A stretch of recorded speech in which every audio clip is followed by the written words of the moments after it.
Hello everyone, नमस्ते, सत श्री अकाल। मैं सुनविंदर कौर आपके सामने एक स्टोरी लेकर आई हूँ। ध्यान से सुनिएगा। किसी शहर में एक सेठ रहता था। उसकी बड़ी फैक्ट्री थी जिसमें बहुत से लोग काम करते थे। उस सेठ का एक विश्वसनीय मैनेजर था जो वर्षों से उसके यहाँ काम कर रहा था। सेठ जी उस पर अटूट विश्वास करते थे और सेठ की गैरहाजिरी में सारा काम भी वही देखता था। उस मैनेजर में एक बड़ी खासियत थी कि वह कभी गैर हाजिर नहीं होता और अपने काम को बहुत अच्छे ढंग से करता। एक दिन वह अचानक गैर हाजिर हो गया। सेठ जी ने सोचा कि मैंने बहुत समय से उसका वेतन नहीं बढ़ाया, इसलिए शायद वह कहीं और दूसरा काम ढूंढने के लिए गया होगा।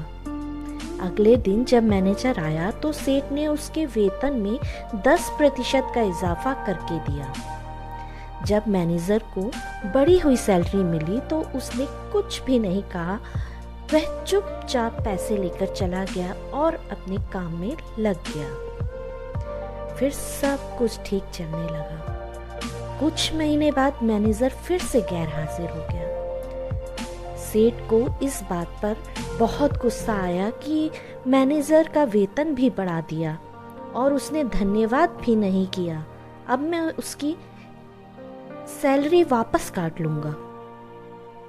अगले दिन जब मैनेजर जॉब पर आया तो उसे 10% कम सैलरी मिली। यह देखकर भी मैनेजर ने कुछ नहीं कहा और चुपचाप अपने काम में लग गया।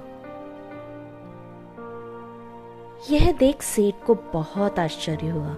उसने मैनेजर को बुलाया और बोला, क्या बात है, तुम किसी बात पर अपनी कोई प्रतिक्रिया नहीं देते। जब तुम्हारी सैलरी बढ़ी तब भी तुमने कुछ नहीं कहा और अब तुम्हारी वेतन वृद्धि वापस ली जा रही है तब भी तुम चुप हो, ऐसा क्यों? मैनेजर ने मुस्कुराते हुए कहा, सेठ जी, दरअसल पहली बार मैं उस दिन गैर हाजिर हुआ था जिस दिन मुझे बेटी हुई थी। जब आपने मुझे वेतन में बढ़ोतरी दी तो मैंने सोचा कि यह बढ़ोतरी मेरी बेटी के लिए ही है। दूसरी बार मैं गैर हाजिर तब हुआ जब मेरी माता का देहांत हो गया। उसके बाद आपने मेरी बढ़ोतरी वापस ले ली तो मुझे लगा कि मेरी माँ अब इस दुनिया में नहीं है, इसी कारण मुझे घटी हुई सैलरी मिली।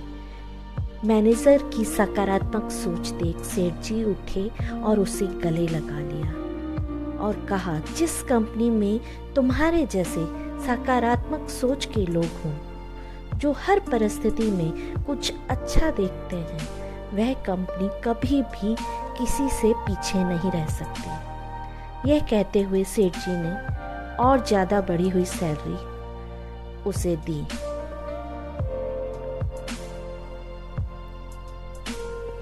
फ्रेंड्स, हम सभी के जीवन में उतार चढ़ाव बना ही रहता है। नकारात्मक पल हमें विचलित कर देते हैं क्योंकि हम समय से के उतार चढ़ाव में खुद को संतुलित नहीं रख पाते। इसलिए खुद को संतुलित रखें। हर परिस्थिति में समय को मन से स्वीकार करें।